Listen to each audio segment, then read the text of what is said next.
ಬಂಧುಗಳೇ ನಮಸ್ಕಾರ, ಹೇಗಿದ್ದೀರಿ ಎಲ್ಲರೂ? ಬಂಧುಗಳೇ, ರಾಜ್ಯದಲ್ಲಿ ಕಾಡಾನೆ ಸೆರೆ ಹಿಡಿಯುವಂಥ ಕಾರ್ಯಾಚರಣೆ ಆಗಾಗ ನಡೀತಾನೆ ಇರುತ್ತೆ. ಪ್ರಮುಖವಾಗಿ ಹಾಸನ, ಸಕಲೇಶಪುರ, ಬೇಲೂರು ಈ ಸುತ್ತಮುತ್ತ ಭಾಗದಲ್ಲಂತೂ ನಿರಂತರ ಕಾರ್ಯಾಚರಣೆ ನಡೀತಿರುತ್ತೆ. ಆದರೆ ಈ ಹಿಂದೆ ಕಾಡಾನೆಗಳನ್ನು ಸೆರೆ ಹಿಡಿಯುವಂಥ ಕಾರ್ಯಾಚರಣೆಯನ್ನು ಜನ ಕುತೂಹಲದಿಂದ ಗಮನಿಸ್ತಾ ಇರಲಿಲ್ಲ. ಆದರೆ ಯಾವಾಗ ಅಂಬಾರಿಯನ್ನು ಹೊತ್ತಂತಹ, ಇಡೀ ರಾಜ್ಯದ ಪ್ರೀತಿಯನ್ನು ಗಳಿಸಿದ್ದಂತಹ, ಅತ್ಯಂತ ದೈತ್ಯವಾಗಿದ್ದಂತಹ ಅರ್ಜುನನನ್ನು ಅರಣ್ಯಾಧಿಕಾರಿಗಳ ಎಡವಟ್ಟಿನಿಂದ ಕಳ್ಕೊಂಡ್ವೋ, ಅದಾದ ಬಳಿಕ ಪ್ರತಿ ಕಾಡಾನೆ ಸೆರೆ ಹಿಡಿಯುವಂಥ ಕಾರ್ಯಾಚರಣೆಯನ್ನು ಜನ ಸೂಕ್ಷ್ಮವಾಗಿ ಗಮನಿಸೋದಕ್ಕೆ ಶುರು ಮಾಡಿಕೊಂಡಿದ್ದಾರೆ.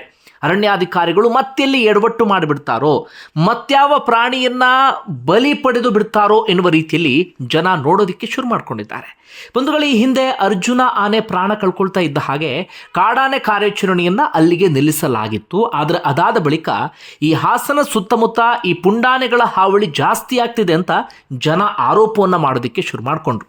ಬಂಧುಗಳಲ್ಲಿ ನಾವು ಅವನ್ನ ಪುಂಡಾನೆ ಅಂತ ಕರೆಯೋದು ಎಷ್ಟರ ಮಟ್ಟಿಗೆ ಸರಿನೋ ತಪ್ಪೋ ಗೊತ್ತಿಲ್ಲ. ಯಾಕಂದರೆ ಮನುಷ್ಯ ಎಲ್ಲವನ್ನು ಆಕ್ರಮಿಸಿಕೊಳ್ಳೋದಕ್ಕೆ ಶುರು ಮಾಡ್ಕೊಂಡು ಬಿಟ್ಟಿದ್ದಾನೆ. ನಾವು ಈ ಎಲಿಫೆಂಟ್ ಪಾತ್ ಅಂತ ಕರಿತೀವಿ. ಈ ಆನೆಗಳು ಹೋಗುವಂಥ ಒಂದು ಮಾರ್ಗ. ಯಾಕೆ ಆನೆಗಳು ಹಿಂದಿನಿಂದಲೂ ಆ ಮಾರ್ಗವನ್ನು ಬಳಸ್ತಾ ಇದ್ವು ಅಂದರೆ, ಅವುಗಳಿಗೆ ಗೊತ್ತಿತ್ತು ನಾವು ಎಲ್ಲಿ ಹೋದರೆ ನೀರು ಸಿಗುತ್ತೆ, ಎಲ್ಲಿ ಹೋದರೆ ನಮಗೆ ಆಹಾರ ಸಿಗುತ್ತೆ, ಯಾವುದು ನಮಗೆ ಸೇಫ್ ಆಗಿರುವಂಥ ಸ್ಥಳ, ಎಲ್ಲಿ ಹೋದರೆ ಮರಿ ಹಾಕಬಹುದು ಅಥವಾ ಮರಿಯನ್ನು ಆರಾಮಾಗಿ ಕರ್ಕೊಂಡು ಹೋಗ್ಬೋದು ಅಂತ. ಅದನ್ನು ಎಲಿಫೆಂಟ್ ಪಾತ್ ಅಂತ ಕರಿತೀವಿ. ಹಿಂದಿನಿಂದಲೂ ಕೂಡ ಆನೆಗಳು ಆ ಮಾರ್ಗವನ್ನು ಅನುಸರಿಸ್ಕೊಂಡು ಬರ್ತಾ ಇದ್ದಾವೆ. ಆದರೆ ಇತ್ತೀಚೆಗೆ ನಾವು ಏನು ಮಾಡಿಬಿಟ್ಟಿದ್ವಿ, ಆ ಎಲಿಫೆಂಟ್ ಪಾತ್ನಲ್ಲಿ ಕಟ್ಟಡಗಳನ್ನು ಕಟ್ಟಿದ್ದೇವೆ, ಅಲ್ಲಿ ಕೃಷಿ ಮಾಡೋದಕ್ಕೆ ಶುರು ಮಾಡ್ಕೊಂಡಿದ್ದೇವೆ, ಬೇಲಿ ಹಾಕಿಬಿಟ್ಟಿದ್ದೇವೆ, ನಾನಾ ರೀತಿಯಾದಂಥ ಕಮರ್ಷಿಯಲ್ ಆಕ್ಟಿವಿಟೀಸ್ ನಡೆಯೋದಕ್ಕೂ ಕೂಡ ಶುರುವಾಗ್ಬಿಟ್ಟಿದೆ. ಹೀಗಾಗಿ ಆ ಪಾತ್ನಲ್ಲಿ ಇಂಥದ್ದೆಲ್ಲವೂ ಆದಂಥ ಸಂದರ್ಭದಲ್ಲಿ ಆ ಕಾಡಾನೆಗಳು ದಾರಿ ತಪ್ಪಿ ದಿಕ್ಕಿ ತಪ್ಪಿ ಈ ಊರ ಕಡೆಗೆ ಬರೋದಕ್ಕೆ ಶುರು ಮಾಡ್ಕೊಂಡಿದ್ದಾವೆ. ಒಮ್ಮೆ ಊರಿನ ಕಡೆಗೆ ಬಂದಂಥ ಕಾಡಾನೆಗಳು, ಊರಿನ ಬೆಳೆಯ ರುಚಿಯನ್ನು ಕಂಡಂಥ ಕಾಡಾನೆಗಳು ಮತ್ತೆ ವಾಪಸ್ ಹೋಗೋದಿಲ್ಲ. ಅಲ್ಲೇ ಬೀಡು ಬಿಡೋದಕ್ಕೆ ಶುರು ಮಾಡ್ಕೊಳ್ತವೆ. ಅಲ್ಲೇ ಆ ಕಾಡಾನೆಗಳು ಆಹಾರವನ್ನು ಹುಡ್ಕೋದಕ್ಕೆ ಶುರು ಮಾಡ್ಕೊಳ್ತವೆ. ಯಾಕಂದರೆ ಈ ಊರಲ್ಲಿ ಕಬ್ಬಾಗಿರಬಹುದು ಅಥವಾ ಈ ಬಾಳೆಗೊನೆಗಳಾಗಿರ್ಬೋದು, ಈ ರೀತಿ ರುಚಿ ರುಚಿ ಆಹಾರ ಸಿಗೋದಕ್ಕೆ ಶುರು ಮಾಡ್ಕೊಂಡಾಗ ಆ ಕಾಡಾನೆಗಳು ವಾಪಸ್ ಮತ್ತೆ ಕಾಡಿಗೆ ಹೋಗೋದಿಲ್ಲ. ಈ ಕಾರಣಕ್ಕಾಗಿ ನಾವು ಅದನ್ನು ಪುಂಡಾನೆ ಅನ್ಬೇಕು, ಇನ್ನೇನು ಅನ್ಬೇಕು ಗೊತ್ತಿಲ್ಲ. ಆದರೆ ಇನ್ನೊಂದು ಕಡೆ ಜನರ ದೃಷ್ಟಿಯಲ್ಲಿ ಯೋಚನೆ ಮಾಡೋದಾದರೆ ಜನರಿಗೂ ಸಮಸ್ಯೆ ಆಗ್ತಾ ಇದೆ. ಅವ್ರ ಮನೆಯ ಸದಸ್ಯರನ್ನು ಕಾಡಾನೆ ದಾಳಿಯಿಂದ ಕಳ್ಕೊಂಡಾಗ ಅವರಿಗೆ ಆ ನೋವು ಸಂಕಟ ಏನು ಅಂತ ಗೊತ್ತಿರುತ್ತೆ. ಒಂದಷ್ಟು ತಿಂಗಳುಗಳ ಕಾಲ ಶ್ರಮ ಹಾಕಿ ಬೆಳೆಯನ್ನು ಬೆಳೆಸಿ ನೇನು ಫಲ ಕೈಗೆ ಸಿಗಬೇಕು ಅಂದಾಗ ಅದನ್ನು ಕಾಡಾನೆಗಳು ತಿನ್ಕೊಂಡು ಹೋದಾಗ ಆ ನೋವು ಏನು ಅನ್ನೋದು ಅವರಿಗೆ ಗೊತ್ತಿರುತ್ತೆ. ಹೀಗಾಗಿ ನಾವಿಲ್ಲಿ ಯಾರನ್ನು ದೂಷಿಸಬೇಕು ಅನ್ನೋದು ಮಾತ್ರ ಅರ್ಥ ಆಗ್ತಿಲ್ಲ. ಒಟ್ಟಾರೆಯಾಗಿ ಸದ್ಯಕ್ಕಂತೂ ನಾವು ಅವುಗಳನ್ನು ಪುಂಡಾನೆ ಅಂತಾನೆ ಕರಿತಾ ಇದ್ದೀವಿ. ಹೀಗಾಗಿ ಆ ಭಾಗದ ಜನ ಆರೋಪವನ್ನು ಮಾಡ್ತಾ ಇದ್ರು, ನಮಗೆ ಆನೆಗಳಿಂದ ಸಮಸ್ಯೆ ಆಗ್ತಾ ಇದೆ. ಇತ್ತೀಚೆಗೆ ಓರ್ವ ವ್ಯಕ್ತಿಯನ್ನು ಆನೆ ಬಲಿ ಪಡೆದಿತ್ತು. ಅದಾದ ಬಳಿಕ ಓರ್ವ ಮಹಿಳೆ ಗಾಯಗೊಂಡಿದ್ರು. ಅದಾದ ನಂತರ ಜನ ಹೊರಗಡೆ ಓಡಾಡೋದಕ್ಕೆ ಭಯಪಡುವಂಥ ಪರಿಸ್ಥಿತಿ ಇತ್ತು. ಹೀಗಾಗಿ ಮತ್ತೊಮ್ಮೆ ಕಾರ್ಯಾಚರಣೆ ಆರಂಭಿಸಬೇಕು ಅಂತ ಒತ್ತಾಯಿಸಿದ್ರು. ಹೀಗಾಗಿ ಮತ್ತೊಮ್ಮೆ ಕಾರ್ಯಾಚರಣೆಯನ್ನು ಆರಂಭಿಸಲಾಗಿದೆ. ಆದರೆ ಈ ಬಾರಿ ಅರ್ಜುನನ ಜಾಗಕ್ಕೆ ಅಭಿಮನ್ಯು ಬಂದಿದ್ದಾನೆ. ಈ ಹಿಂದೆ ತಂಡವನ್ನು ಲೀಡ್ ಮಾಡಿದಂಥವನು ಅಂದರೆ ಅರ್ಜುನ, ಆದರೆ ಈ ಬಾರಿ ತಂಡವನ್ನು ಲೀಡ್ ಮಾಡ್ತಿರೋನು ಅಭಿಮನ್ಯು. ಅಭಿಮನ್ಯು ಇತ್ತೀಚೆಗೆ ಚಿನ್ನದ ಅಂಬಾರಿಯನ್ನು ಕೂಡ ಹೊರ್ತಾ ಇದ್ದಾನೆ. ಅದರ ಜೊತೆಗೆ ಕೂಂಬಿಂಗ್ ಸ್ಪೆಷಲಿಸ್ಟ್ ಅಂತ ಅಭಿಮನ್ಯುವನ್ನು ಕರಿತೀವಿ. ಯಾಕಂದರೆ ಈ ಹಿಂದೆ 150ಕ್ಕೂ ಅಧಿಕ ಕಾಡಾನೆಗಳನ್ನು ಸೆರೆ ಹಿಡಿಯುವಂಥ ಕಾರ್ಯಾಚರಣೆಯಲ್ಲಿ ಭಾಗಿಯಾಗಿದ್ದಾನೆ. 50ಕ್ಕೂ ಅಧಿಕ ಹುಲಿಗಳನ್ನು ಹಿಡಿಯುವಂಥ ಕಾರ್ಯಾಚರಣೆಯಲ್ಲಿ ಭಾಗಿಯಾಗಿದ್ದಾನೆ. ಅತ್ಯಂತ ಧೈರ್ಯವಂತ. ಒಮ್ಮೆ ಮುನ್ನುಗ್ಗಿದ್ರೆ ಮತ್ತೆ ವಾಪಸ್ ಬರುವಂಥ ಪ್ರಶ್ನೆಯೇ ಇಲ್ಲ. ಹೀಗಾಗಿ ಈ ಬಾರಿ ಅಭಿಮನ್ಯು ಲೀಡ್ ಮಾಡ್ತಾ ಇದ್ದಾನೆ. ಈ ಹಿಂದೆ ಅರ್ಜುನ್ನ ಜೊತೆಗೆ ಅಭಿಮನ್ಯು ಬಂದಿದ್ರೆ ಅರ್ಜುನ್ನ ಪ್ರಾಣ ಬಲಿ ಆಗ್ತಿರಲಿಲ್ಲ ಎನ್ನುವಂಥ ಮಾತುಗಳು ಕೂಡ ಇದೆ ಬಿಡಿ. ಒಟ್ಟಾರೆಯಾಗಿ ಈ ಬಾರಿ ಅಭಿಮನ್ಯು ಮತ್ತವರ ತಂಡ ಹೆಚ್ಚು ಕಡಿಮೆ 8ರಿಂದ 10 ಸಾಕಾನೆಗಳನ್ನು ಕರೆತರಲಾಗಿದೆ. ಪ್ರಮುಖವಾಗಿ ಹಾಸನ ಭಾಗದಿಂದ ಈ ಕಾರ್ಯಾಚರಣೆ ಆರಂಭ ಆಗಿದೆ. ಹಾಸನ ಜಿಲ್ಲೆಯ ಆಲೂರು ತಾಲೂಕಿನ ನಲ್ಲೂರು ಗ್ರಾಮದಿಂದ ಮೊದಲ ದಿನವೇ ಕಾಡಾನೆ ಸೆರೆ ಕಾರ್ಯಾಚರಣೆ ಯಶಸ್ವಿ ಆಗಿದೆ. ಕಾರ್ಯಾಚರಣೆ ಆರಂಭ ಆಗಿ ಬರೀ 2 ಗಂಟೆಗೆ ಒಂದು ಪುಂಡಾನೆಯನ್ನು ಸೆರೆ ಹಿಡಿಯುವಲ್ಲಿ ಯಶಸ್ವಿ ಆಗಿದ್ದಾರೆ. ಒಟ್ಟು ಈ ಬಾರಿ ನೀಟಾಗಿ ಪ್ಲಾನ್ ಮಾಡ್ಕೊಳ್ಳೋದಾಗಿತ್ತು. 3 ವೈದ್ಯರ ತಂಡ ಜೊತೆಗೆ ಇನ್ನುಳಿದಂಥ ನುರಿತ ಸಿಬ್ಬಂದಿ ತಂಡ. ಈ ಹಿಂದೆ ಆದಂಥ ಎಡವಟ್ಟು ಆಗಬಾರದು ಎನ್ನುವ ಕಾರಣಕ್ಕಾಗಿ ಈ ಬಾರಿ ತೀವ್ರ ನಿಗಾವನ್ನು ವಹಿಸಲಾಗಿದೆ. ಅಷ್ಟು ಮಾತ್ರ ಅಲ್ಲ, ಅವರೆಲ್ಲರಿಗೂ ಕೂಡ ಸರಿಯಾದ ರೀತಿಯಲ್ಲಿ ತರಬೇತಿಯನ್ನು ಕೊಡಲಾಗಿದೆ.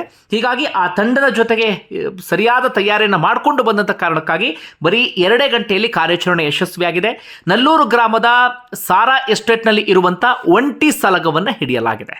ಪ್ರಮುಖವಾಗಿ ಅಭಿಮನ್ಯು ಜೊತೆಗೆ ಕರ್ನಾಟಕದ ಭೀಮಾ, ಧನಂಜಯ, ಅಶ್ವತ್ಥಾಮ, ಪ್ರಶಾಂತ, ಹರ್ಷ, ಮಹೇಂದ್ರ ಈ ಎಲ್ಲ ಸಾಕಾನೆಗಳು ಕೂಡ ಇದ್ವು. ಅರಣ್ಯಾಧಿಕಾರಿಗಳು ಕೂಡ ಈ ಬಾರಿ ಯಾವುದೇ ತಪ್ಪಾಗಲಿ ಯಾವುದೇ ಎಡವಟ್ಟನ್ನು ಕೂಡ ಮಾಡಲಿಲ್ಲ. ಹೆಚ್ಚು ಕಡಿಮೆ 2 ಗಂಟೆಗಳ ಕಾರ್ಯಾಚರಣೆ ನಡೆಯಿತು. ಈ ಹಿಂದೆ ನಿಮ್ಮಲ್ಲಿ ಎಷ್ಟು ಜನ ಆ ಕಾರ್ಯಾಚರಣೆಯನ್ನು ಗಮನಿಸಿದ್ರೋ ಏನೋ ಗೊತ್ತಿಲ್ಲ, ವಿಡಿಯೋ ನೋಡಿದ್ರೋ ಏನೋ ಗೊತ್ತಿಲ್ಲ. ಸದ್ಯ ಈ ಬಾರಿ ಆ ಕಾರ್ಯಾಚರಣೆಯ ವಿಡಿಯೋ ನೋಡ್ತಾ ಇದ್ರೆ ನಮಗೆ ಒಂದು ರೀತಿಯಲ್ಲಿ ರೋಮಾಂಚನ ಆಗುತ್ತೆ. ನಾವು ಈ ಹಿಂದೆ ಕಾಡಾನೆ ಸೆರೆ ಹಿಡಿಯುವ ಕಾರ್ಯಾಚರಣೆ ಅಂದರೆ ತುಂಬ ಜನ ಅಂದ್ಕೊಂಡಿರ್ತೀವಿ ಬಹಳ ಸುಲಭ ಅಂತ. ಯಾವುದೋ ಕಾಡಾನೆ ಅಂದರೆ ಊರಿನ ಜನರ ಬಗ್ಗೆ ಯಾವುದೂ ಗೊತ್ತಿಲ್ಲದಂಥ ಆ ಕಾಡಾನೆ ತುಂಬಾ ಧೈರ್ಯ ಇರುತ್ತೆ, ಮುನ್ನುಗ್ಗುವಂಥ ಛಾತಿಯನ್ನು ಹೊಂದಿರುತ್ತೆ, ಯಾರಿಗೂ ಕೂಡ ಭಯಪಡ್ತಿರೋದಿಲ್ಲ. ಅಂತಹ ಕಾಡಾನೆಯನ್ನು ಪಳಗಿಸಿ ಅದನ್ನು ಹಿಡಿಯೋದು ಅಂದರೆ ಅಷ್ಟು ಸುಲಭ ಅಲ್ಲವೇ ಅಲ್ಲ. ಅದರಲ್ಲೂ ಕೂಡ ಈ ಸಾಕಾನೆಗಳು, ಒಂದಷ್ಟು ಸಾಕಾನೆಗಳಿರ್ತವೆ, ತುಂಬ ಧೈರ್ಯ ಮಾಡಿ ಮುನ್ನುಗ್ತವೆ.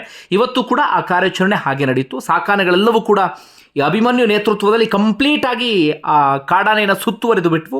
ಜೊತೆಗೆ ವೈದ್ಯರಾಗಿರ್ಬೋದು, ಉಳಿದಂಥ ಅರಣ್ಯ ಇಲಾಖೆ ಸಿಬ್ಬಂದಿ ಆಗಿರ್ಬೋದು, ಯಾವುದೇ ಎಡವಟ್ಟನ್ನು ಕೂಡ ಮಾಡಲಿಲ್ಲ. ನೀಟಾಗಿ ಆ ಕಾಡಾನೆಯನ್ನು ಸೆರೆ ಹಿಡಿಯುವಲ್ಲಿ ಯಶಸ್ವಿಯಾಗಿದ್ದಾರೆ.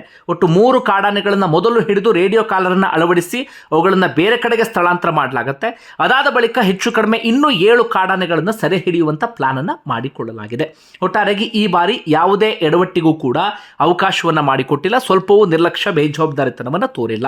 ಈಗ ಜನ ಹೇಳ್ತಿರುವಂಥ ಮಾತೇನಪ್ಪ ಅಂದರೆ, ಈ ಹಿಂದೆ ಅರ್ಜುನ್ನ ಕರ್ಕೊಂಡು ಹೋದಂಥ ಸಂದರ್ಭದಲ್ಲೂ ಕೂಡ ಇಷ್ಟೇ ಚಾಕಚಕ್ಯತೆಯಿಂದ ಸ್ವಲ್ಪವೂ ಎಡವಟ್ಟನ್ನು ಮಾಡದೆ ಕಾರ್ಯಾಚರಣೆ ನಡೆಸಿದರೆ ಇಂಥ ಎಡವಟ್ಟು ಆಗ್ತಿರ್ಲಿಲ್ಲ ಅಂತ.